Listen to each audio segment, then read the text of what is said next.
angels, God betrayed by destiny and shorn of praises. O first of exiles, who endurest wrong, yet growest in thy hatred, still more strong. O fallen God, driven out of the skies, yet strange and hidden places thou dost dwell. Indicia? Diablos Deus, ut libros mei.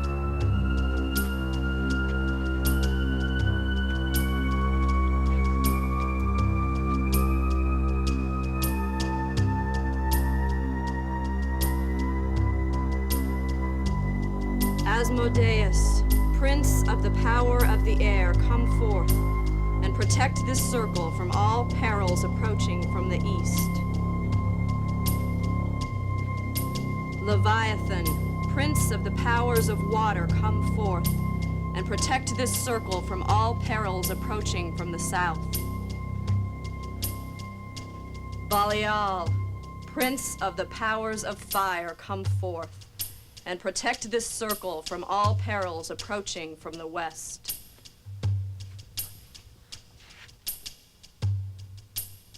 Lucifer, prince of the powers of the earth, come forward. Protect this circle from all perils approaching from the north, O Lord of light.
The power you desire, I possess.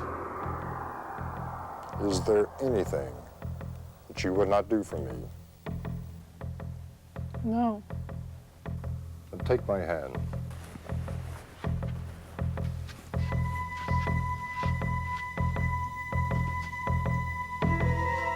Diabolos Deus, Diabolos Deus, Diabolos Deus, Diabolos Deus, Diabolos Deus, Diabolos Deus, Diabolos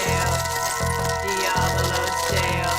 Diabolos Deus, Diabolos Deus, Diabolos Deus. Diabolos Deus, Diabolos Deus, Diabolos Deus, Diabolos Deus, Diabolos Deus, Diabolos Deus, Diabolos Deus, Diabolos Deus.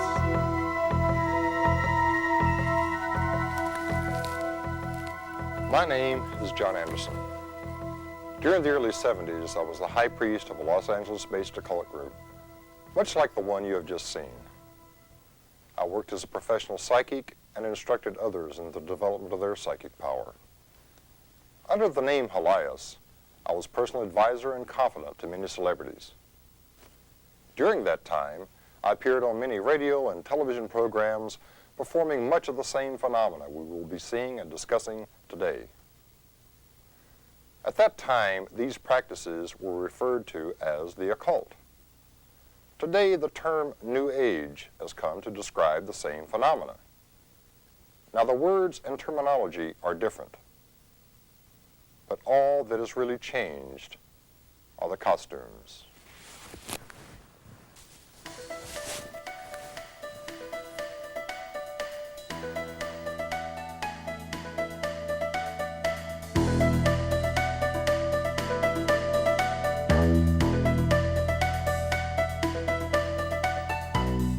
I heard about him from a friend.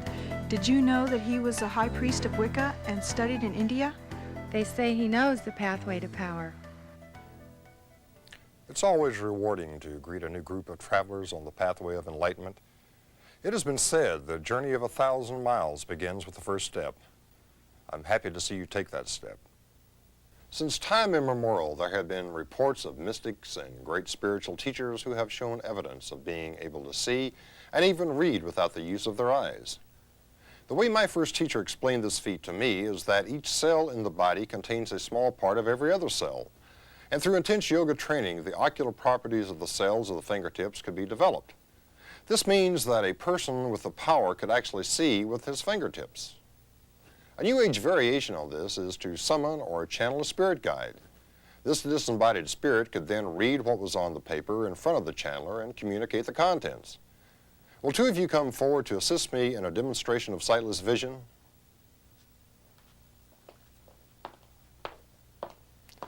Now, would the rest of you write a brief question or statement about something of which I could have no possible prior knowledge?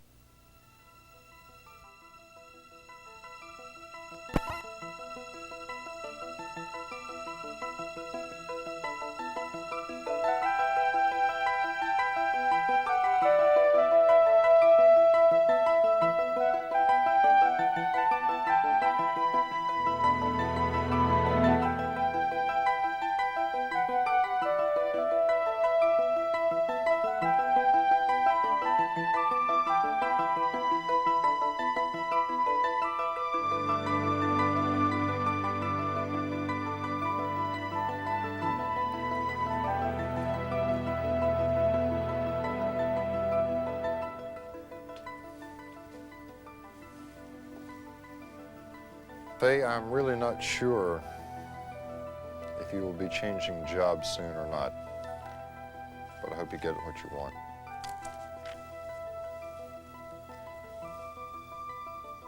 John, I don't know if you'll be moving back east or not, but while you're here, I hope you enjoy yourself.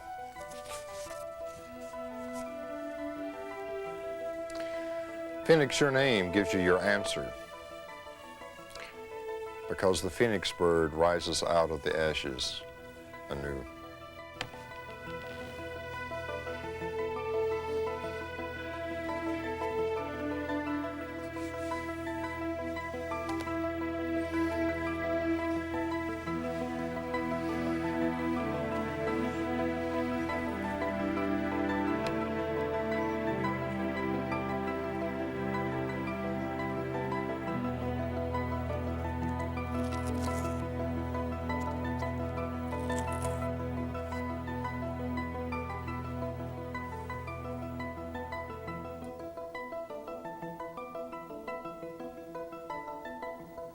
If you ladies would help me with my table and chair.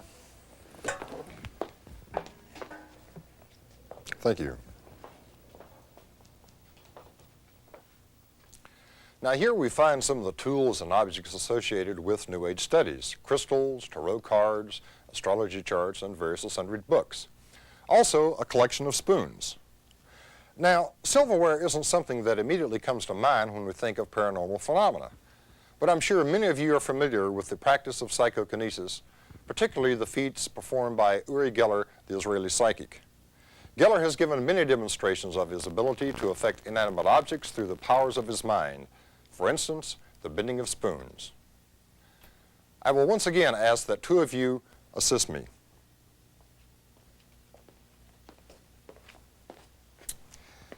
Please choose one of the spoons.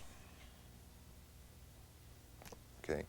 Now just verify that that's a normal spoon, normal silverware. Appears to be. Excellent. Now I want you to hold it between your index finger and your thumb at the very end, and I want you to hold it between your index finger and thumb at the very end, okay? And just put your elbows into your side Okay, so you can hold it. Thank you. Now, three things are going to happen. Number one, I want you to concentrate and become one to make a mental connection with the spoon. The next thing is I want you to think of an emotional experience in your life, some kind of, it could be tragic, it could be exciting, happy, but something that was a very strong peak emotion. And at the proper time, when I feel the energy, I will shout bend, and hopefully we'll affect psychokinesis. Okay? Excellent. Have you made mental contact? Okay. I want you to concentrate on that experience.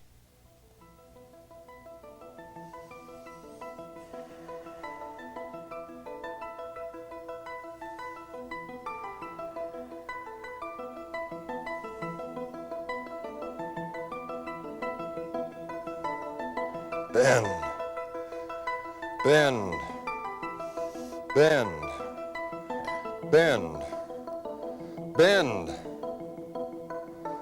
bend, bend.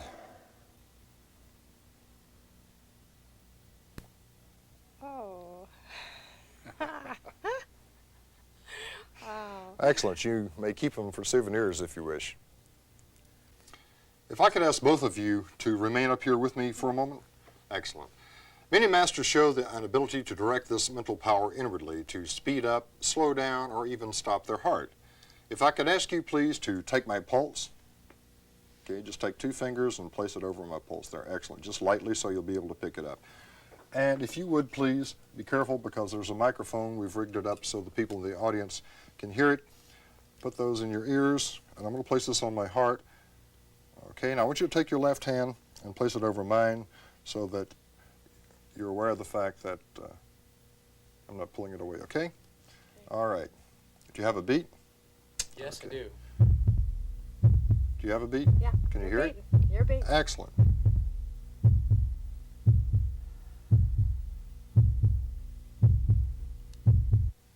Still?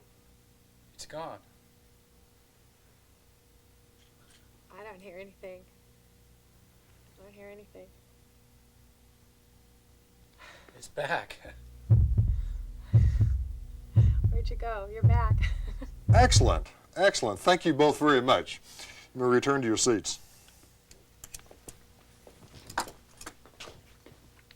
We have all heard of the mysterious inner power called Chi, Prana, Kundalini, or serpent power, with which masters are able to use their powers of their minds to affect or even negate the natural laws of physical science, to perform, if you will, a miracle.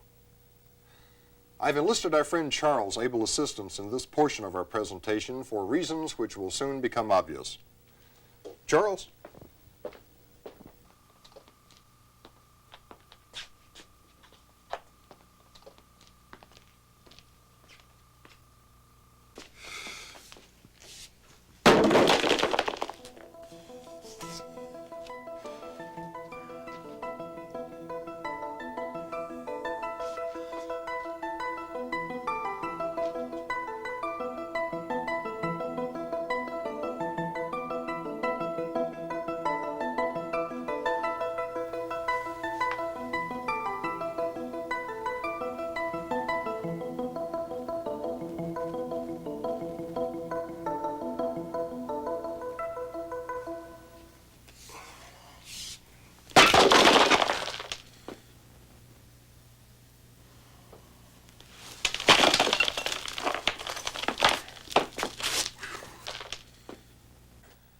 We've just seen an outward manifestation of this power.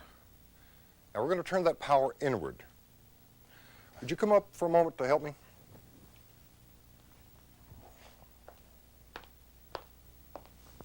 Please turn the lamp on. Turn the lamp off and remove the bulb.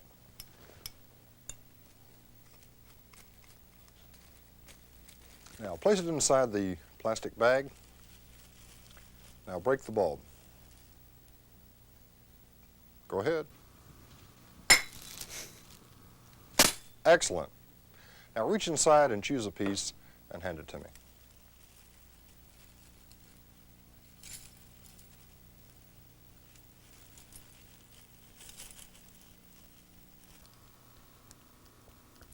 Thank you. You may return to your seat.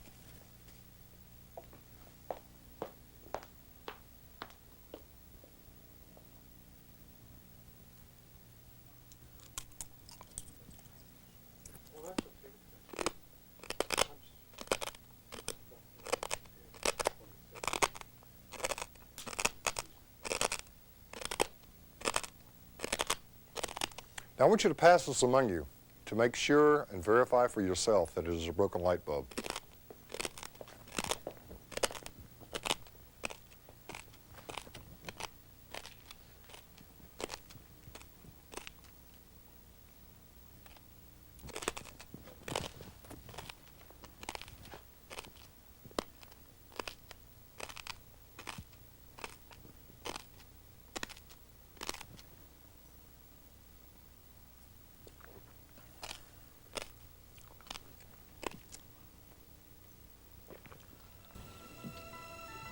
Fire, one of the most powerful and destructive forces of nature. I've asked Dr. Richard Fales to join us to take a closer look at firewalking and other New Age phenomena. Today, firewalking is one of the primary ways a teacher has of giving his students first-hand proof that they are making significant progress in their psychic studies. After a certain amount of training in concentration and deep meditation techniques, the guru or mystic may tell the students that he or she is now advanced enough to use their powers to walk barefoot over a bed of red-hot coals. That's right, Richard. Now let's take a look at some of the footage of the last time I personally exercised this power.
Oh, that's impressive.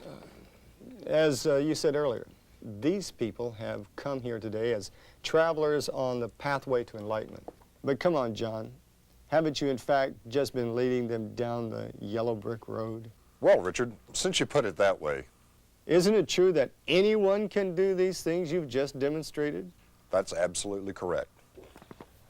Then none of the feats we have witnessed required any psychic training or mystical powers whatsoever. Richard, every single thing I just demonstrated can be explained by way of something that the folks in the New Age either will not accept or refuse to look for in the first place, a reasonable explanation. All right, but what about the firewalk we just saw? How do you explain that? First, let's see what two prominent figures in the New Age movement have to say about firewalking. Firewalking is just an ancient game, basically, to test your level of belief. And they used it also in some of the ancient Hawaiian cultures, that if there was a robbery or there was a crime in a village, then they would have all of the men in the village walk the coals, and the guilty one would fall and be burned. I know that a lot of people attribute firewalking to lots of other phenomena. The certain physicists will say that that the coals are really quite cool, and nothing's really happening. Of course, I'd say that if that were true, then 30% of them wouldn't have burns, and 3% wouldn't be hospitalized. So then there's other models where people call in spirits to help them get across the fire. I say that if you've ever firewalked, it's much like a PK party. The same steps are involved. Your intention is to get across the fire without being burned. Believe me, there's a lot of peak emotional event involved right before you take that let go step to walk across the flames. So if you think about it for a few minutes, you realize all the same steps for performing psychokinesis, or mind over matter, are there for firewalking, just as in metal bending and applications to life, like achieving your goals. So which of these explanations is correct? Actually, none of them. There is a definite technique, but it doesn't involve any supernatural hocus pocus. In fact, contrary to popular belief, hot coals are a lousy conductor of heat. If you will notice, no one ever walks across a sheet of hot metal. The coals I walked this time were in excess of 1,200 degrees Fahrenheit. If you heat a sheet of metal to that temperature and tried to walk across it, it would take the bottoms of your feet off. The secret, Richard, is very simple. You take no more than 4 or 5 steps across the coals at approximately 1 second per step. So do the people who perform this feat all approach it the same way? Absolutely, and within those parameters. Still, 10 to 30% of the folks who attempt this receive some type of burn or blister. So the explanations we were just given by New Age folks were... Well, let's be kind and say they were inaccurate. Many of these folks and thousands of others have been deceived by this monumental hoax. I think we can finally say without qualification that a person so inclined can take a few steps across some hot coals. But burnt feet or not, it won't prove your innocence in a modern court of law, and it certainly won't get you any closer to God. So what about walking on broken glass? I take it that won't help either? No, sorry, Richard. Let me get you to help me answer this. Have you ever walked barefoot outdoors and stepped on a pebble and it hurt? Sure. Who hasn't?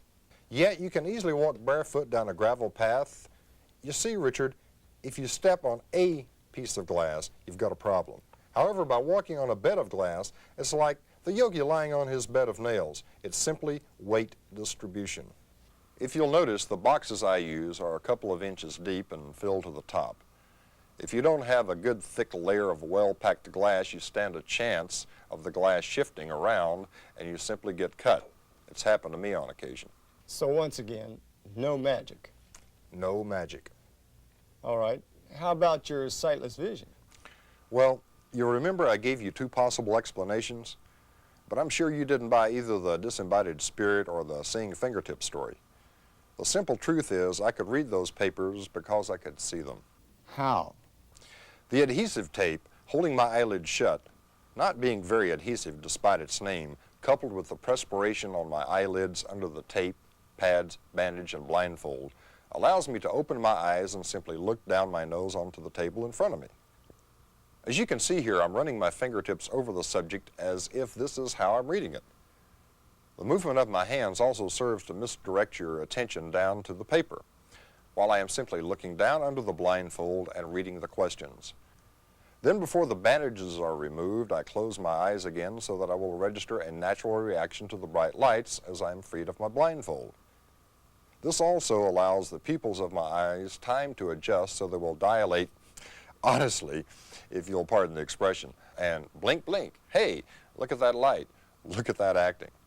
Some performance. But minor league compared to some of the operators in the New Age arena these days. For some odd reason, whole new careers are being created based on the ability to destroy common tableware. You're talking about spoon benders. Yes.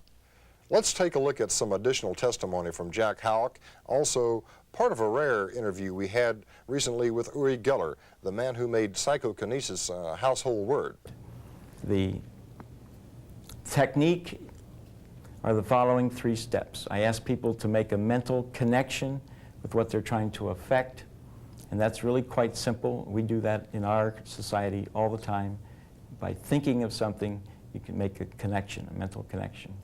The second step is to give a command. It's like an intention. And we actually at the PK parties shout. We shout the command, bend.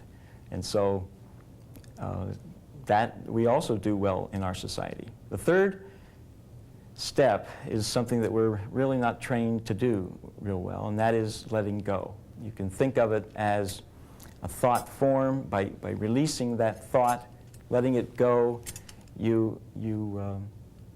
it gets out there and essentially gathers the energy that gets dumped in the metal, and when that happens, the metal loses its structure, becomes soft, and the people can easily bend it, or if there's stress in the metal, it'll bend spontaneously. If you go back into the 70s, Uri Geller came to this country, and he basically bent a lot of metal and John Anderson. Yes, John. It's nice to meet you, sir. Hi. I noticed you have a new game. I was wondering if we Yes. might be able to ask you a couple of questions about it. Yes, Maybe of we could course. get that. It's a board game, and you have questions and answers on the New Age phenomena. And I think it's needed. There isn't anything like that. Everyone is so much, I mean, look around you, look what's happening in the world. Everyone is into mind power, New Age, positiveness. You were one of the first people to ever come out with demonstrating psychokinetic ability. We interviewed Jack Halk yesterday, Yes. who is also doing the Yes. psychokinetic parties. Do you see more and more people doing that in the future? Yes, definitely. Not only in America, but the world is opening up in everywhere. Everywhere. So presumably, anyone can learn to perform psychokinesis. This is true, and remember, the key word here is perform. Richard, if you would select one of the remaining spoons from the table here. Common tablespoon, right? Yes, seems to be. It is, except for one small difference. Before they were placed there, I took the time, and it does take some time, to soften the metal by bending the spoon back and forth, being careful not to create a ridge where the metal is being weakened. To do it right, each spoon takes about a half hour, and boy, do they get hot. When I prepare them, I wear gloves. Anyway, hold the spoon by either end. Now remember, when I ask all of you to concentrate on bending this, well, don't bother. In fact, don't even think about it. Think of anything but this, because it doesn't matter, it's going to break no matter what any of us think.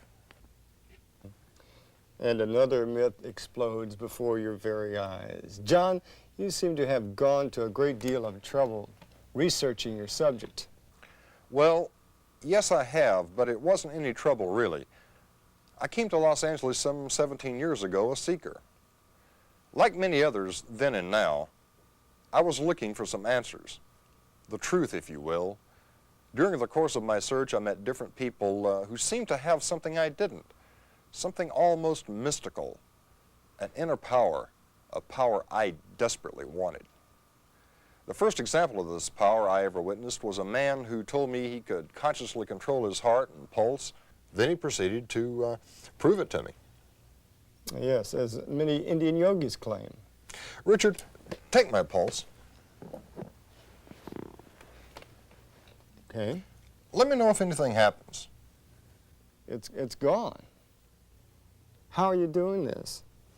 Well, Richard, by placing this ball under my arm and squeezing my arm to my body, it shuts off the arterial circulation down my arm and my pulse stops. Well, what about the stethoscope part? Well, put these on.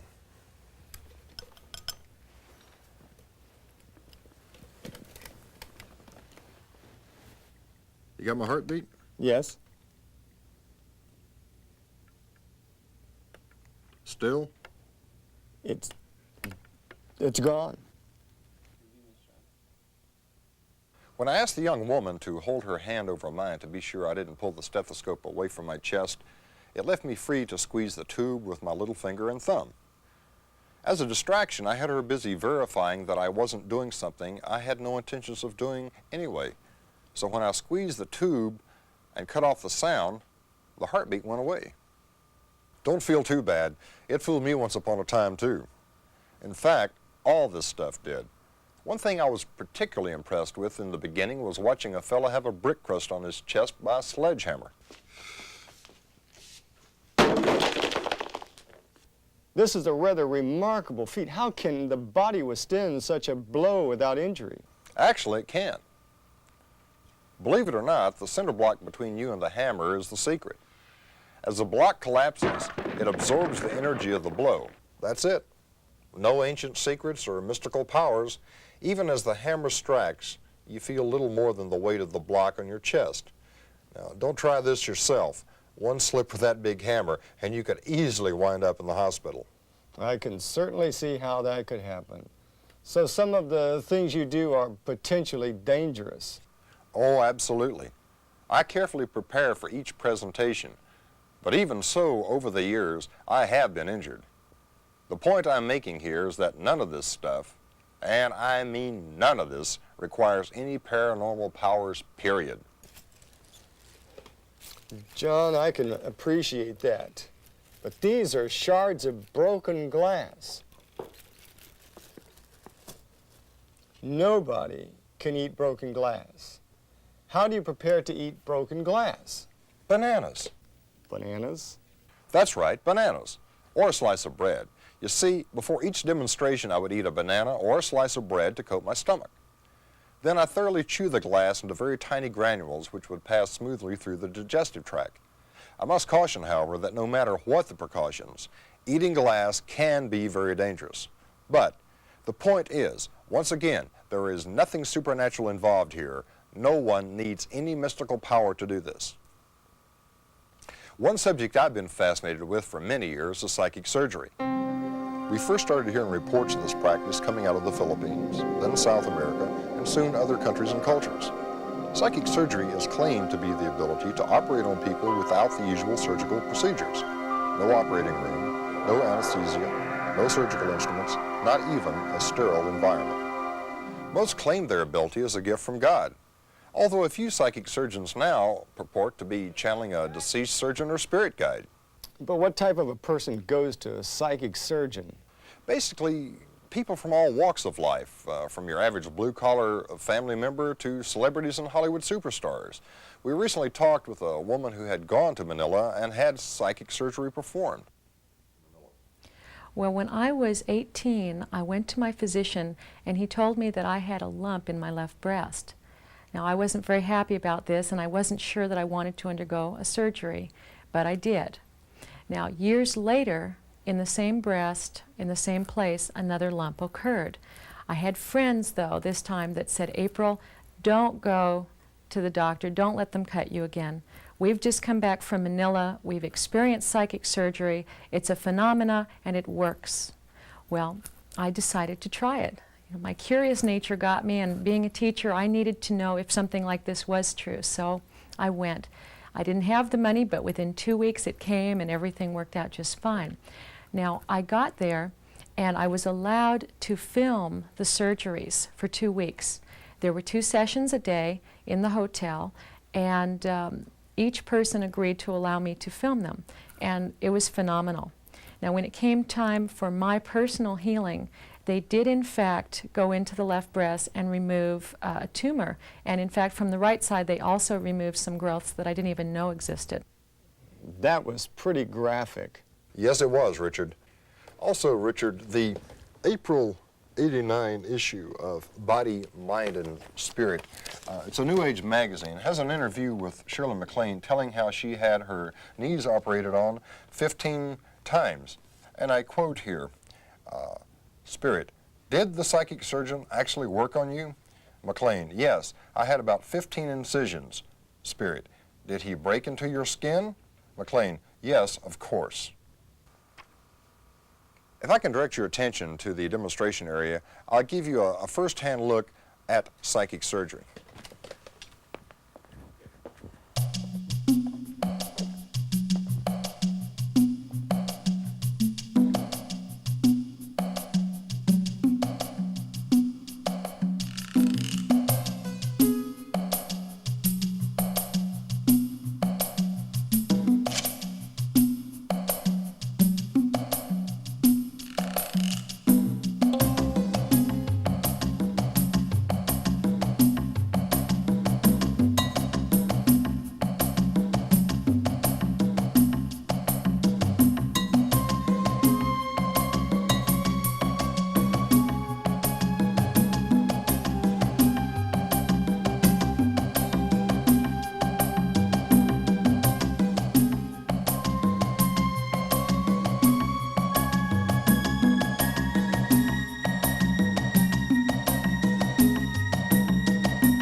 Now, that certainly appeared to be real.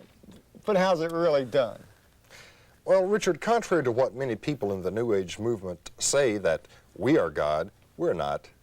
We have imperfect eyes, we have imperfect ears, we have imperfect senses.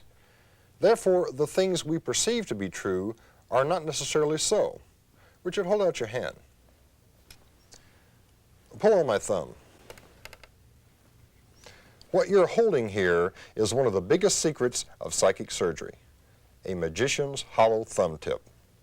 By filling this plastic thumb with blood and concealing a bit of beef liver in it to serve as a tumor, I was able to create the illusion that I was removing it from my patient's body. Then it was a simple matter of disposing of the thumb tip during my cleanup process with a towel by simple sleight of hand. And just another illusion. Now remember when I seemed to push my hand into the patient's body? Well, of course I didn't. But by pushing against the flesh and slowly curving my knuckles under, it gives the illusion that I'm actually entering the patient's body. When I pull the thumb tip, the blood flows and psychic surgery. That's it. There are variations on the theme, but basically this is the method. This psychic surgery scam is one of the most insidious ways these charlatans have of fleecing the unsuspecting and the hopeless. By the way, you've heard the old expression, physician, heal thyself. When Tony Agpawa, one of the most affluent of these miracle workers, needed his appendix removed, did he call on one of his gifted fellow psychic surgeons? No. He checked into a San Francisco hospital and had an appendectomy performed by a qualified surgeon. The next time you or someone you know is approached by a member of a New Age group, remember what you have seen here today. There is no doubt that many of the New Age people are sincere seekers, but there are a great many charlatans out there, phonies who are using the methods I have just shown you to convince converts that they are something they're not. These people depend on you accepting their stunts as proof of their miraculous abilities. Their continued success depends on their ability to deceive you. Walk in the light, with your eyes always wide open. In the Bible, in John chapter 12, verse 46, Jesus says, I have come as light into the world, that those that believe in me shall not abide in darkness. Be not deceived.